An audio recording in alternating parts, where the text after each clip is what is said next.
আরম্ভ করেছে।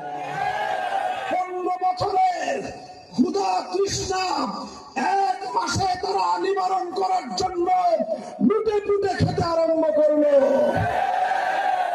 এইরকম পরিস্থিতিতে বাংলার মানুষের প্রাপ্য অধিকার নিশ্চিত করার জন্য 11টি দল 11 ভাইয়ের মতো হাতে হাত রাখলাম আমরা। বাংলাদেশ জামায়াতে ইসলামী, বাংলাদেশ খেলাফত মজলিস, জাতীয় নাগরিক পার্টি এনসিপি সহ 11টি দল আমরা হাতে হাত রেখেছি। কোন ব্যক্তি, দল, গোষ্ঠী, জোটের ভাগ্য গড়ার জন্য নয়। আমাদের ঐক্য বাংলার 18 কোটি মানুষকে তাদের প্রাপ্য অধিকার বুঝিয়ে দেওয়ার জন্য।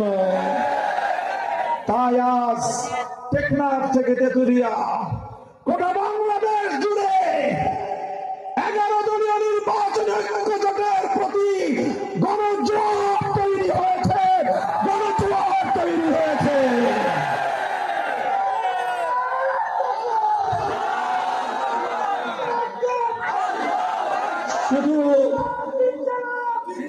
শুধু কোন শ্রেণী বিশেষ নয়, আজ আপনারা লক্ষ্য করলে দেখবেন এই ভুইয়াগাতির ঐতিহাসিক এই প্রান্তে আজ যেমন হাজার হাজার মুসলমান ভাইরা এখানে অংশগ্রহণ করেছেন, অগণিত হিন্দু ভাই বোনেরা আজকের এই জনসভায় এসেছেন।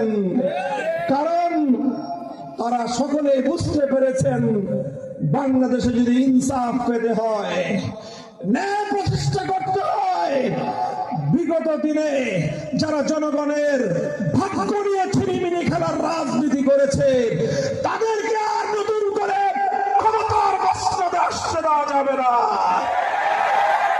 তাই এই ঐক্য দেশপ্রেমিক জনতার ঐক্য, এই ঐক্য ইনকিলাবের ঐক্য, এই ঐক্য ইনসাফ কায়েমের ঐক্য।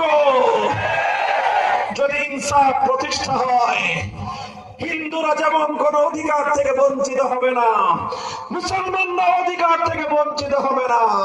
ইনসাফ যদি কায়েম হয়, কোন শিশুকে যেমন নির্যাতন করার সুযোগ থাকবে না, কোন নারীকে তার প্রাপ্য ন্যায্য মর্যাদাপূর্ণ অধিকার থেকে কেউ বঞ্চিত করতে পারবে না ইনশাআল্লাহ।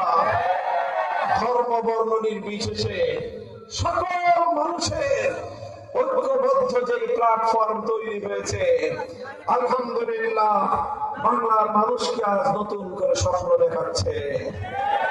দুর্ভাগ্য বলতে হয়, জুলাই বিপ্লব যখন সংগঠিত হয়েছিল ১,৫০০ মায়ের কোল খালি হলো, ৩০,০০০ জুলাই যোদ্ধা আহত হলো।